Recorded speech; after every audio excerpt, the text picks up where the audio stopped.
crescimento espiritual. Efésios, capítulo de número 4, verso 13, 14 e 15. Diz assim: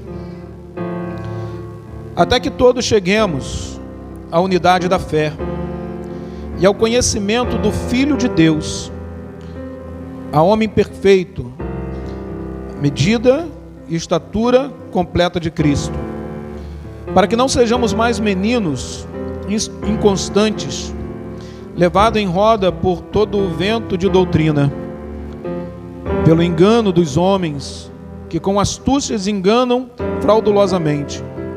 Antes, seguindo a verdade em amor, cresçamos em tudo naquele que é o cabeça, Cristo Jesus.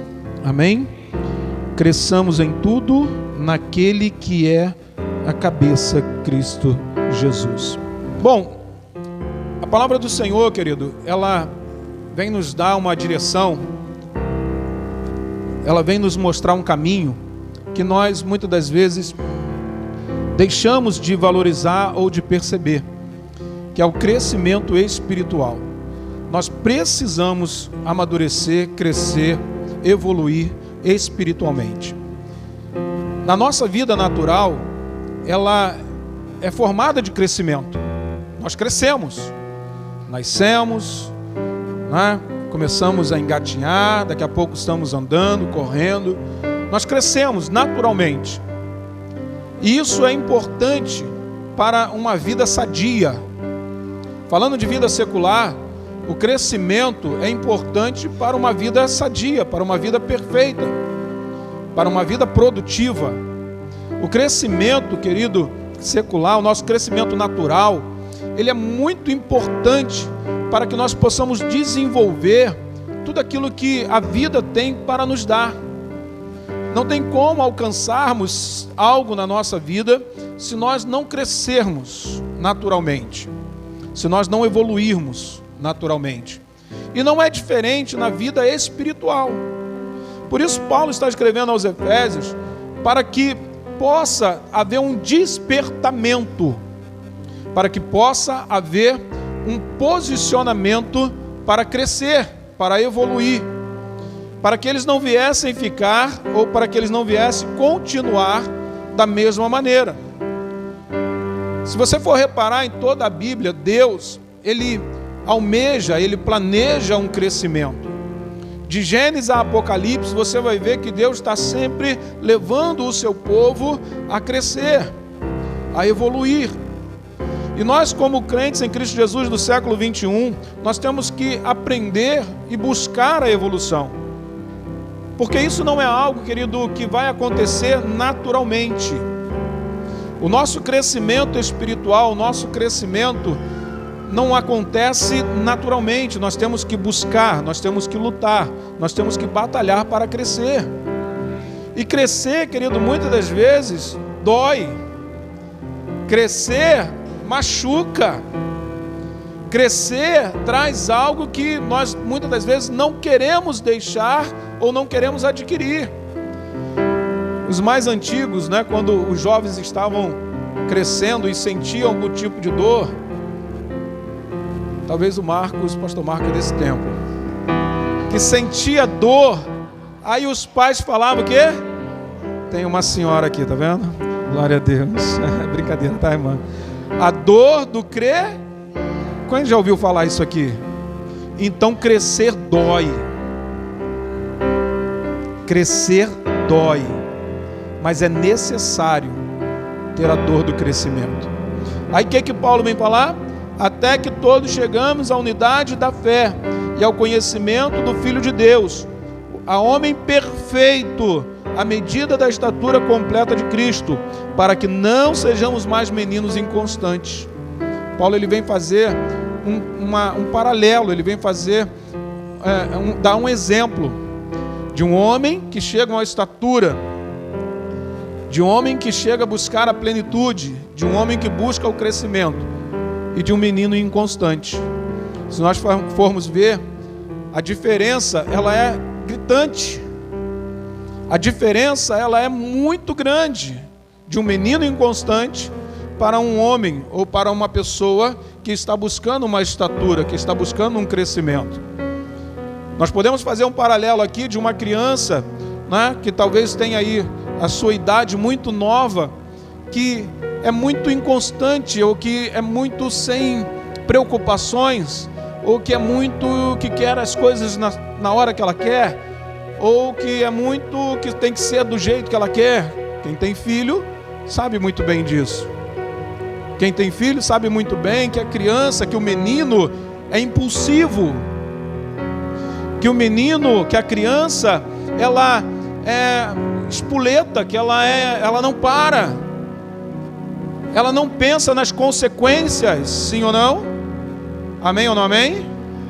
E precisa do pai, da mãe ou de um responsável para estar ali, sempre trazendo para que ela possa estar no caminho, para que ela não venha fazer estripulias. Quantos estão entendendo?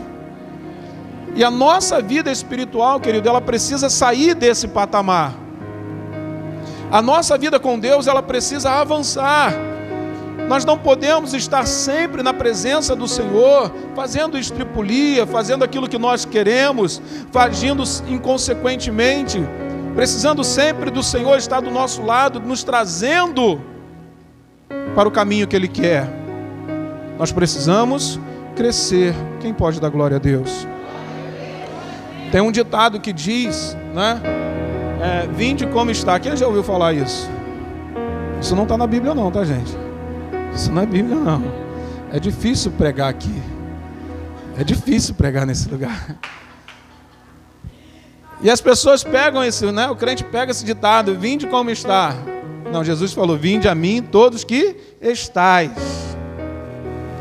Só que a gente pega esse versículo, Deus me chamou para vir como eu estou. Mas não é para ficar como está. Se Deus nos chamou para vir, né, e alguns pegam essa palavra e não deixa de ter um fundo de verdade, porque Deus está falando, venha como você está, venha, pode vir, vinde a mim. Mas é para que possa ter um crescimento, um amadurecimento. E eu li algo interessante esses dias que diz que se eu vim como eu estou, mas eu continuo da mesma maneira, é porque eu ainda não vim.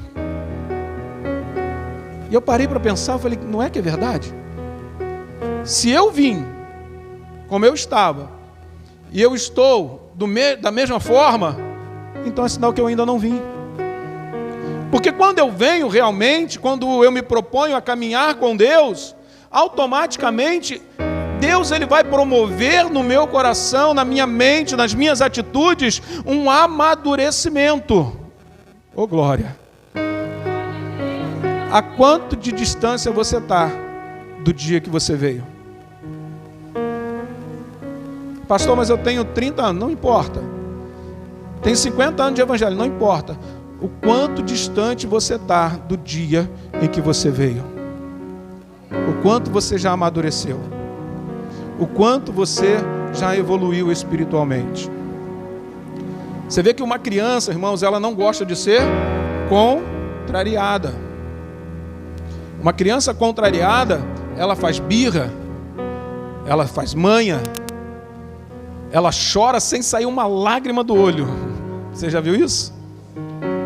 Você conhece algum crente assim? O quão distante nós estamos.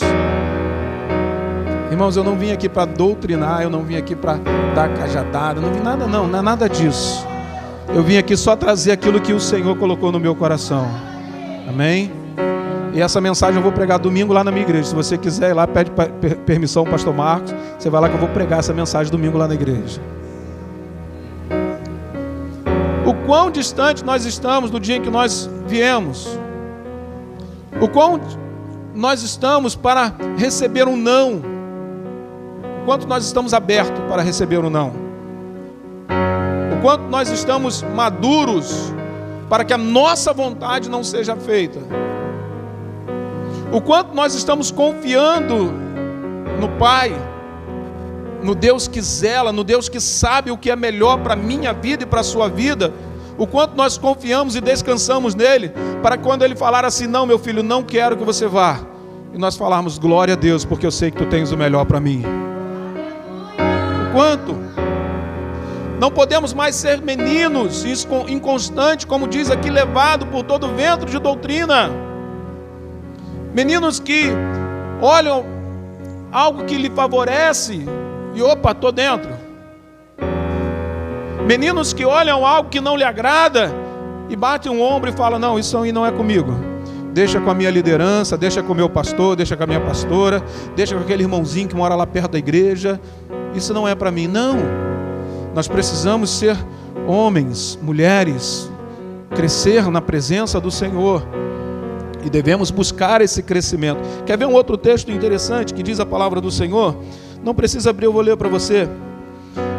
Paulo, ele diz assim na primeira carta aos Coríntios: quando eu era menino, falava como menino, pensava como menino, raciocinava como menino. Olha só. Paulo, ele está falando aqui, querido, que houve um tempo, sim, beleza? Há um tempo de sermos meninos, mas há um tempo em que nós precisamos deixar as coisas de meninos para nos tornar varão perfeito. Sabe o que eu acho engraçado?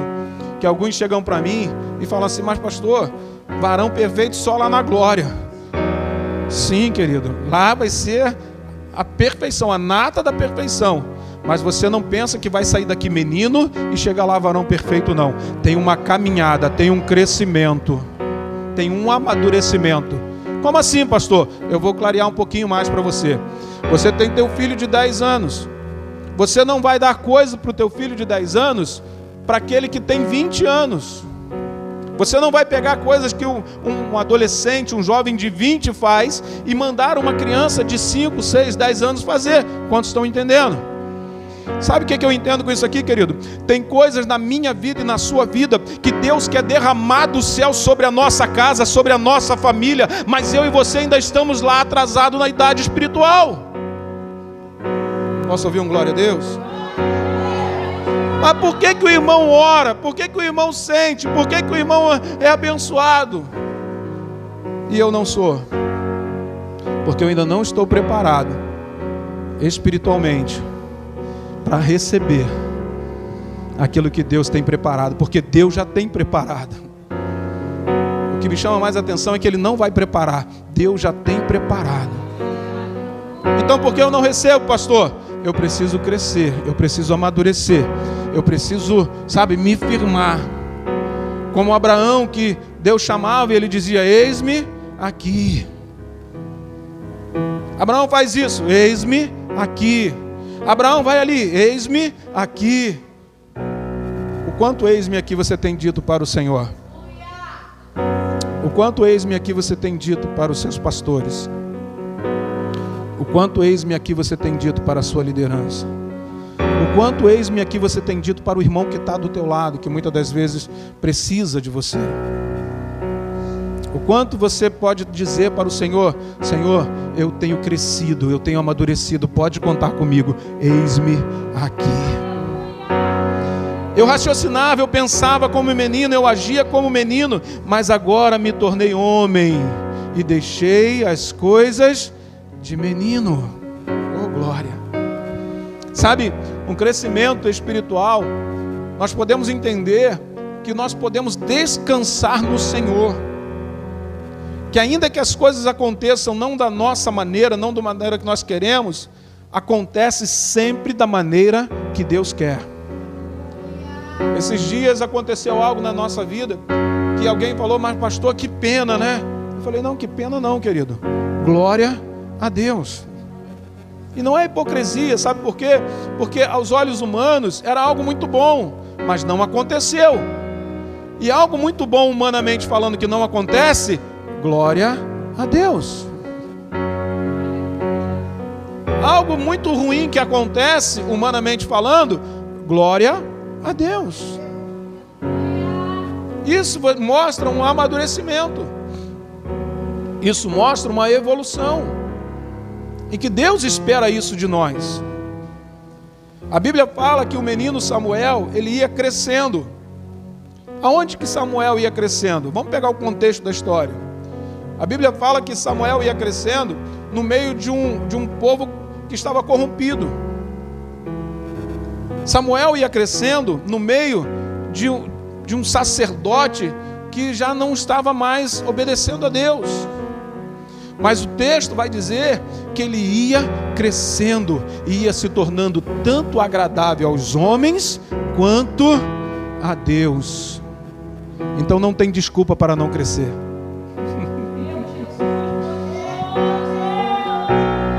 Então não tem desculpa, querido, para continuar sendo menino na fé.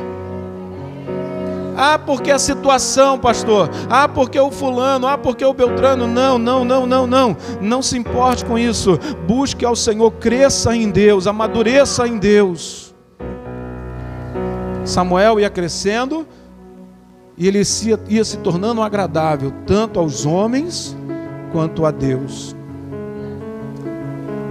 Isso é maravilhoso. Isso é tremendo. Alguém olhar para você e fala: poxa, você está tão diferente. Se fosse em outro tempo, você ia agir de outra forma totalmente diferente. E você vai falar: não, Deus, Ele está comigo. Eu tenho crescido em Deus, eu tenho amadurecido em Deus. Você pode dar um glória a Deus? Aleluia. E o que então, pastor, que nos atrapalha esse crescimento? Eu separei algumas coisas para a gente poder meditar rapidamente. O que atrapalha esse crescimento? Vamos lá? Primeira coisa, para que nós possamos crescer, vamos sempre falar da parte espiritual, amém? Amém? Para que nós possamos crescer, nós precisamos aprender a esquecer as coisas do passado. Ih, pastor, como assim? Sim. Nós precisamos aprender com que o nosso passado não nos prenda na meninice. Que o nosso passado não venha influenciar o nosso amadurecimento, o nosso crescimento. Tem um texto na Bíblia que eu acho fantástico, que crente gosta muito de usar, que diz que a glória da segunda casa... A glória da segunda casa. Uau! Diga comigo, uau! Mas você já pegou o contexto? Como assim, pastor, o contexto? Diz que um povo estava saindo do cativeiro, estava voltando para a cidade, e chegando na cidade encontrou o templo destruído. E o que eles fizeram? Eles estavam tão presos no passado que eles falaram assim: olha, não tem como nós reconstruirmos esse templo. Nós agora vamos cuidar das nossas casas, vamos deixar o templo de lado porque não tem mais como. Ei, corta o laço com o passado. E por eles começarem a cuidar das suas casas, dos seus afazeres e deixar o templo de lado, porque eles achavam que não iriam conseguir reconstruir da maneira que ele era. Só que Deus não queria que ele fosse reconstruído da maneira que ele era. Deus queria que a glória fosse maior. E eles começaram a cuidar cada um das suas casas. Aí Deus vai lá e puxa a orelha daquelas crianças. Por que vocês estão cuidando da casa de vocês? Vocês estão trabalhando, estão se fadigando e não estão fazendo nada. Vocês estão juntando e eu estou rasgando lá a ponta do saco e está fugindo tudo que vocês juntam. É preciso entender, querido, que as coisas do passado é para ficar no passado. Tem pessoas que não conseguem crescer espiritualmente porque estão magoadas lá no passado, estão presas lá no passado em decepções, não conseguem mais se relacionar hoje em dia, não conseguem mais ter um crescimento eclesiástico, não conseguem mais ter um crescimento na sua vida, porque lá atrás alguém falou algo, lá atrás foi lançada uma palavra, e toda vez que ele pensa, e toda vez que ela deita a cabeça no travesseiro, aquilo que está preso lá no passado volta à tona. Eu conheço pessoas que chegaram para mim e falaram: pastor, eu não consigo mais me relacionar, porque eu já fui tão decepcionada. Pastor, eu já não consigo mais confiar, porque já, sabe, aprontaram tanto comigo. Ei, deixa o passado no passado.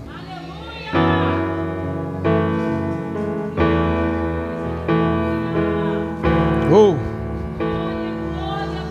Oh. Aleluia. Deixa o passado lá quietinho. Corta esse cordão umbilical que você está carregando do seu passado. Certa feita alguém chegou para mim e falou: pastor, lá na igreja que eu era, olha, eu fazia, eu acontecia, pastor, lá, gente, olha como a gente trabalhava. Graças a Deus que a igreja aqui do Alto do Cume não tem isso, né? Cume do Monte. Mas a igreja lá do Vale tem.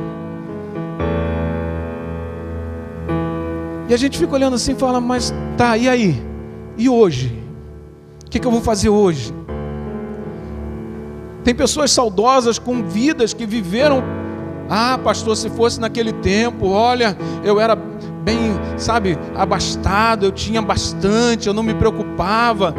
Pessoas entram em parafuso, pessoas, sabe, entram em depressão por causa do passado. Você sabe uma coisa? Deixa eu tomar mais um golinho d'água aqui, porque a garganta realmente está ruim. Você sabe uma coisa que eu também ouvi e aprendi? Você sabe por que o espelho retrovisor ele é menor do que o para-brisa do carro? Você sabe? Por que o espelho retrovisor é menor do que o para-brisa do carro? Porque as coisas que vêm pela frente, que Deus tem pela frente, são muito maiores do que as coisas que ficaram para trás. Oh! Ei, as coisas que vêm para frente, as coisas que Deus tem pela frente, são muito maiores do que aquelas que ficaram para trás. E olha que ficou coisa grande para trás. E olha que ficaram momentos bons para trás. E olha que também ficaram momentos ruins para trás. Mas continue olhando para frente. Continue olhando para o alvo. Continue crescendo. Continue crescendo. Continue amadurecendo. Não deixe que o passado, querido, influencie você. Não deixe que as coisas que já ocorreram, não deixe que essas coisas venham direcionar você. Nós precisamos esquecer o passado. Olha o que Paulo fala: irmãos, quanto a mim não julgo que já tenha alcançado, mas uma coisa eu faço. Eita glória! Esquecendo-me das coisas que para trás ficam, avanço para as que estão na minha frente, prossigo para o alvo. Criança não tem alvo. Menino não tem alvo.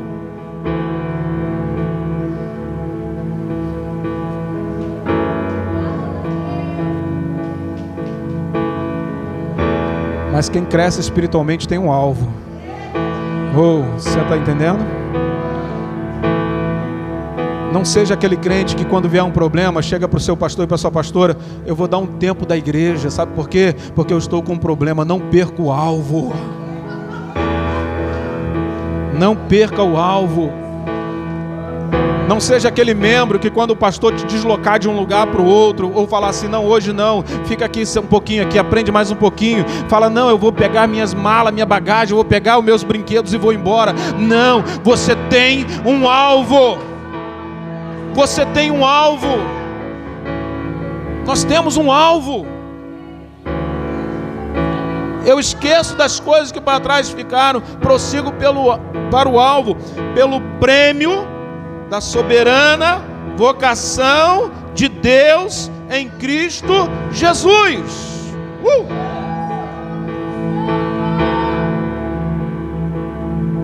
Vai querer o prêmio? Então prossiga, cresça, evolua, busque mais ao Senhor, aprenda mais de Deus, se coloque mais à disposição do Senhor.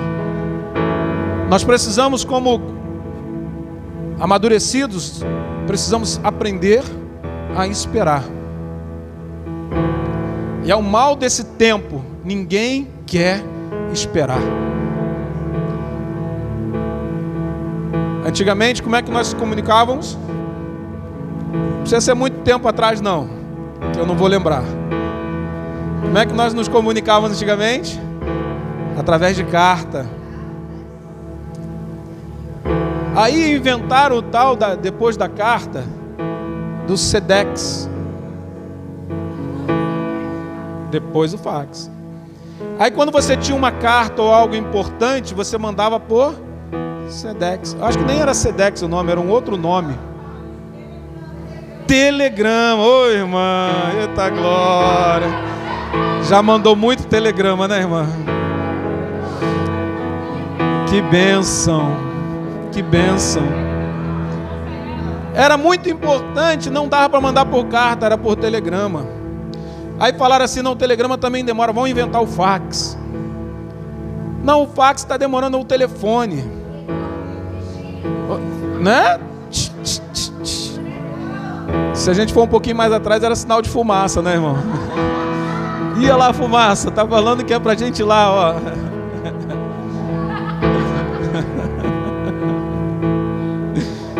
Aí depois inventaram o telefone móvel. Aquele discar, né? Aí você errava o último número. Misericórdia. Fazia igual criança, né?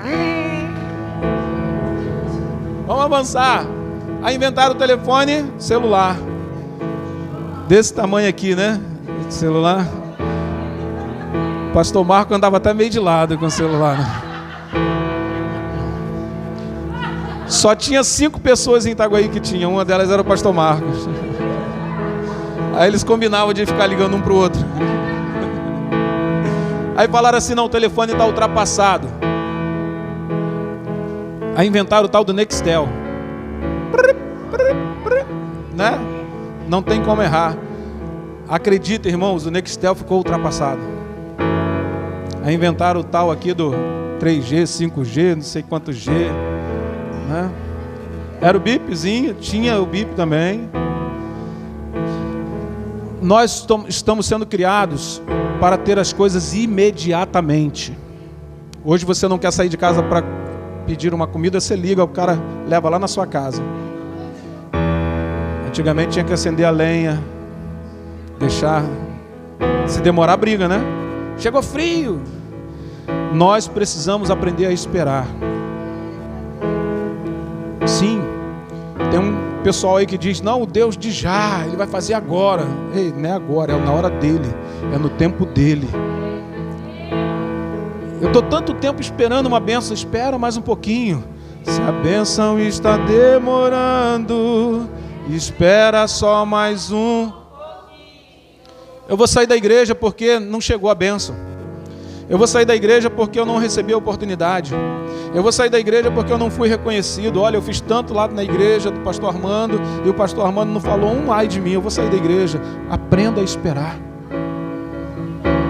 Aprenda a esperar. Olha o que diz o salmista: esperei com paciência e ele inclinou-se para mim e ouviu o meu clamor. Tenha paciência. Espera nele. O livro do profeta Isaías diz assim: os que esperam no Senhor renovarão as suas, subirão com asas como águia, correrão e não se cansarão, caminharão e não se fadigarão. Isso aqui é maravilhoso, hein? Você está cansado? Aprenda a esperar no Senhor. Como assim, pastor? Estou correndo, estou uma correria danada. Aprenda a esperar. Os que confiam, os que esperam no Senhor renovarão as suas forças. Não tem esse negócio de crente cansado, irmão. Se o crente está cansado, ele precisa esperar no Senhor. Se o crente está aí, ó, batendo cabeça para lá, desesperado, não perde, está perdendo noite de sono, está perdendo fome, está perdendo a paz, volte para o Senhor, espera, aprenda a esperar. Ele sim tem cuidado de cada um de nós. Você pode dizer glória a Deus? Terceiro, aprenda a dar testemunho. Aprenda a falar dos feitos do Senhor. Aprenda a dizer para sua casa, para sua família, para os seus amigos de trabalho. Aprenda testemunhar na sua vizinhança, na fila do banco, na fila do mercado. Olha quanto Deus tem feito na sua vida e na minha vida, na nossa vida. E nós crescemos espiritualmente quando nós proclamamos, quando nós anunciamos os feitos do Senhor. E quando nós anunciamos, que temos esse compromisso, escute isso, é fantástico. Quando nós temos esse compromisso de sermos, boca de Deus, quando vier algo no nosso coração que não seja os feitos do Senhor, o Espírito Santo vai falar: ei, não fala isso não, louco. Quando você for abrir a boca para reclamar, o Espírito Santo de Deus vai pegar assim no seu ombro e falar: ei, você estava falando agora lá para o teu vizinho. Aí é mesmo, né? Deus é bom, Deus é maravilhoso. Aprenda, irmão, ser uma testemunha viva. Aprenda. As pessoas, quando olharem para você, vão falar assim: olha, ali vai uma bênção, ali vai um milagre de Deus. Olha a experiência que aquele irmão teve, olha a experiência que aquela irmã teve, olha a experiência que eles estão vivendo lá. Sabe por quê? Porque se você não anunciar, eles não vão saber. Quer crescer? Testemunho dos feitos do Senhor.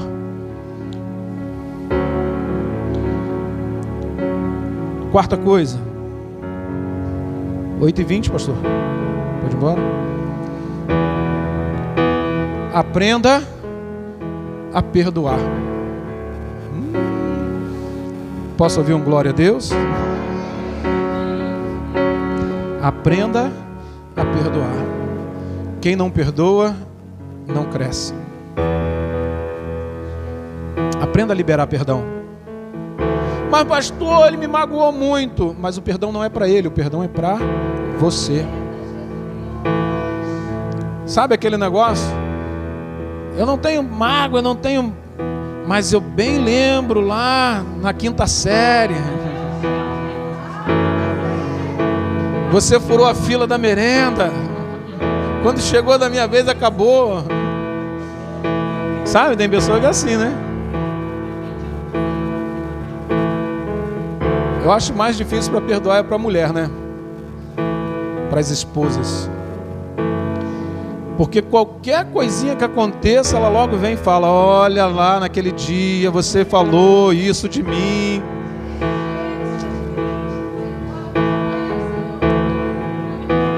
Amém ou não amém? Aprenda, meu, perdoar. Aprenda a liberar perdão. Aprenda a tirar do teu coração peso. Porque às vezes, querido, algo aconteceu com você que só você está preso lá. É sério isso aqui. Talvez algo te magoou, alguém te magoou, e você está carregando essa mágoa e está impedindo o teu crescimento. E a outra pessoa já nem lembra mais. Mas você está preso lá no passado, naquela mágoa. Sabe, às vezes tem pessoas que estão limitadas de ações porque estão presas lá no passado, magoadas. Sabe aquela pessoa que está nanica, raquítica na fé? Porque o seu coração não consegue liberar, não consegue, sabe? Aprenda a perdoar. Paulo diz assim, antes sede uns para com os outros benignos, misericordiosos, perdoando-vos uns aos outros, como também Deus perdoou em Cristo Jesus. Você sabe que para nós sermos perdoados, nós precisamos perdoar? A oração modelo que Jesus nos ensinou, ele diz isso: perdoa os meus, assim como aquele que nos tem. Tem gente que está enfermo. Tem gente que está presa porque não conseguiu perdoar. Amém? Vamos avançar? Ponto 5, aprenda a ter fé. É muito bom falar de fé, né? Eu tenho fé. Eu tenho fé. Mas Hebreus diz que a fé É o firme fundamento das coisas que se esperam e a prova das coisas que não? Firme fundamento das coisas que se esperam e prova das coisas que não se veem. Falar de fé, querido, esse versículo ele é muito raso para que realmente seja a nossa fé. A fé do cristão, ele primeiro coloca o pé, depois Deus faz o caminho. Posso ouvir um amém? Primeiro você agradece, primeiro você recebe, né, pela fé, e depois você toma posse. Dar culto de ação de graça quando foi curado é muito fácil. Dar culto de ação de graça quando a porta de emprego chegou é muito fácil. Dar culto de ação de graça quando aconteceu uma bênção é muito fácil. Eu quero ver é glorificar o Senhor e já tomar posse pela fé daquilo que ainda não existe. Isso mostra um amadurecimento. E ainda que não venha a existir, ainda assim glorificar e exaltar o nome do Senhor. Ter fé, querido, é você ter a convicção, a certeza que Deus está no controle total da sua vida. Pastor, eu tenho fé, mas eu estou comendo arroz com feijão. Glória a Deus. Há um momento, querido, que nós vamos realmente passar pelo vale. Há um momento em que nós vamos realmente passar no deserto. Mas ainda assim no vale e no deserto, glorificando e exaltando o nome do Senhor, a saber que Ele tem cuidado de cada um de nós. Ter fé quando tem notinha de 200 no bolso é maravilhoso. Saudade. Ter fé, querido, quando você chega lá e passa o cartão e o limite está arrebentando e você compra o que você quer, é muito fácil.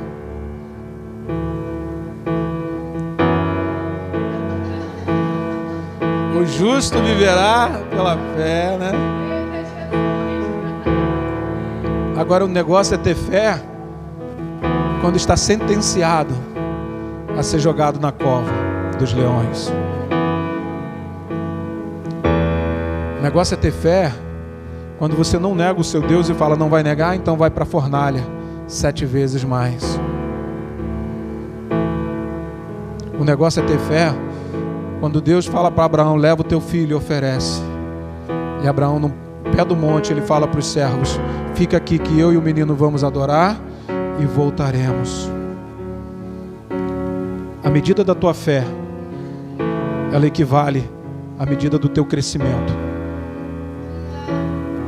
A medida da tua fé equivale à medida do teu crescimento.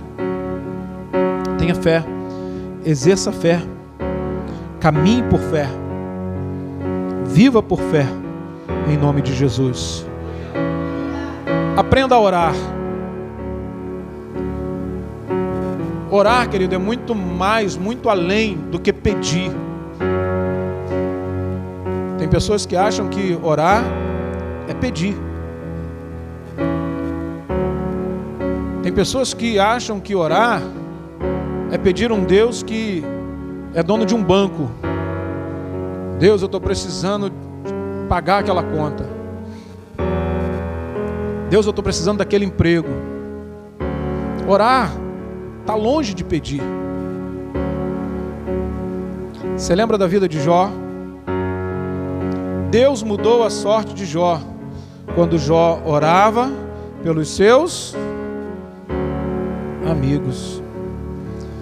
Orar, querido, é um diálogo com o Senhor, é um diálogo com Deus, é uma intimidade com Deus. Enquanto mais eu oro, mais intimidade eu tenho. Quanto mais eu oro, mais próximo eu estou. Quanto mais eu oro, mais íntimo eu fico. Tem pessoas que oram lá na igreja, né? Aqui não, graças a Deus. Lá na igreja tem pessoas que oram, Senhor, abençoa, não sei o que, não sei o que, não sei o que, tchau e benção. Senhor, faz isso, aquilo, outro, aquilo. Vai embora. Não. Separe um momento de oração com Deus. Separe um momento de diálogo com o Senhor. Separe um momento de intimidade. Pastor, mas eu não tenho tempo. Lá lavando a tua louça, lá varrendo a tua casa, lá dirigindo o teu carro, lá capinando o teu quintal. Você pode estar ali conversando com o Senhor, dialogando com Deus. Aprenda, querido, ter uma vida de oração. Aprenda a ser uma pessoa de oração, de intimidade. A gente passa o dia todo fazendo um monte de coisa, nem tem o tempo de abrir a Bíblia. E olha que a Bíblia hoje também está facilitada, porque nós temos ela no nosso telefone, né? Nós passamos o dia todo na correria e não temos um tempo de falar: Espírito Santo, Deus, me conduz aqui, me ajuda aqui. Olha, você viu o livramento? Olha, obrigado. Não temos. Aí chegamos na igreja, queremos levantar as nossas mãos e queremos receber algo que nós não buscamos o dia todo, quiçá a semana toda. Aí queremos, né? Senhor, eis-me aqui, eu quero viver algo novo. Senhor, balalá, Senhor, belelé. Mas não temos uma vida de oração, não temos uma vida de intimidade. O quanto você tem passado com o Senhor? O quanto você tem orado a Deus? O quanto você tem conversado com Ele? O quanto você tem participado Ele da sua vida?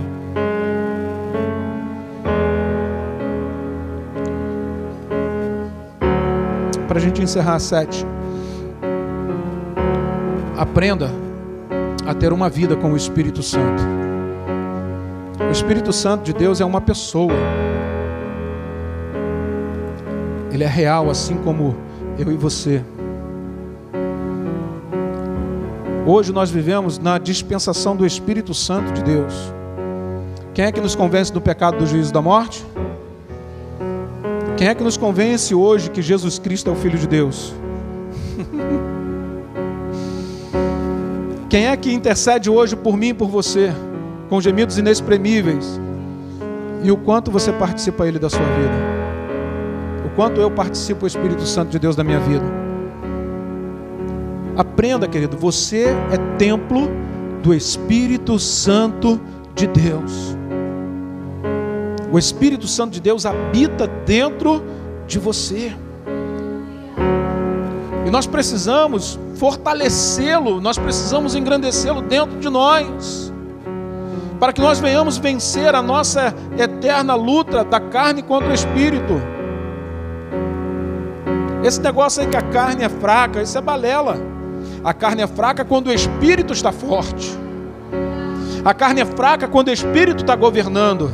A carne é fraca quando o Espírito, querido, está guiando. A carne é fraca quando o Espírito está tomando conta. Aí ela se torna fraca.